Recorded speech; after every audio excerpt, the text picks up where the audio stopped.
According to the Centers for Disease Control, sickle cell disease affects about 100,000 Americans. It's when you have red blood cells shaped like a C. So what does that mean for someone with the disease and how you can help raise awareness? Joining us this morning is Ben Green. He's with the Sickle Cell Disease Association of America, Northeast Florida chapter. Good morning to you, Mr. Good morning Green. to you, and thank you for your invite. Oh, well, we appreciate your coming on. This is a really serious topic, and you're going to be talking about how you're going to raise money and awareness for it. But first, I want to talk about why do you have such a strong connection to raising awareness about sickle cell? That's a very good question.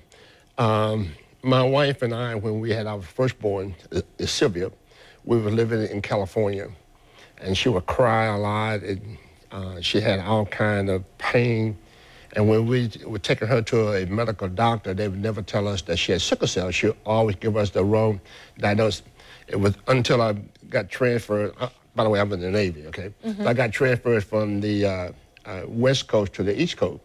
And one Saturday morning, about 4:30 in the morning, she woke up, she was crying, she was hurting. And before then, they were telling me that she had a psychological problem. And she had what the doctor described as the first child syndrome, meaning that she didn't want to share her sister's love with us because she cried a lot. But that Saturday morning, she was crying and hurting, and I told her, I said, Sylvia, I said, baby, don't cry, we love you. But anyway, long story short, I took her to the doctor, and one of the doctors had experience working with sickle cell before. And they asked me a lot of questions about her, how long it's been going on. And the doctor said, I want to get a blood test to make sure that my prognosis is correct with her. And when it came back, she had sickle cell. And the doctor said, Sylvia has sickle cell. And I said, what is sickle cell? And the doctor said, as an Afro-American, you don't know what sickle cell is, you need to learn. And that was my key at that time, to learn about what my daughter had, a disease.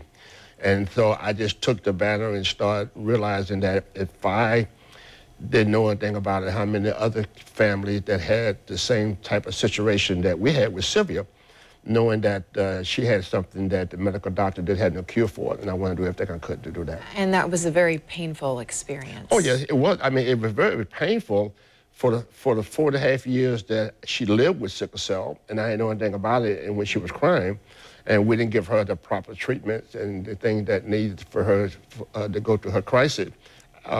Then what are some of the symptoms? Because I'm sure there may be people at home, you know, holding a baby right now thinking, I need to know what are the signs of it? Well, and that's a very good question, because it is 2017, and we still have people, babies are born with sickle cell. And then young mothers and fathers that have a child that has been diagnosed with sickle cell probably don't understand this is a lifelong illness, okay? There's kind of phases with it. When babies are born, the hemoglobin transfers from fetus hemoglobin to adult hemoglobin, and then they start having symptoms. Young children have acute pain. They have enlarged spleen. Most of them are associated with pain. Pain is like taking a rubber band and tying it around your fingers and don't take them off, and that's what a sickle cell child lives with. Well, and correct me if I'm wrong, it sounds as if you can find out by a blood test. Yes. So the parents can ask for a blood test. Yes, they can. Well, one thing about Florida, since 1989, they started the newborn baby screening, and they start screening babies, all babies, for any type of birth defect. And sickle cell was one of those in the tests that was running on children. So if a child is born in Florida now, they are put into a transitional program to be followed through, and then that way we can be able to test them.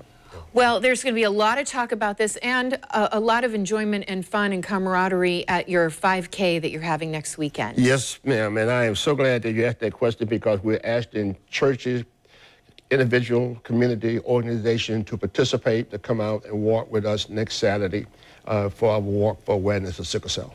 Ben Green, thank you so much for being with us this morning. We want to let you know that the Northeast Florida chapter is holding that annual 5K walkathon Saturday, September 9th at Florida State College of Jacksonville's downtown campus.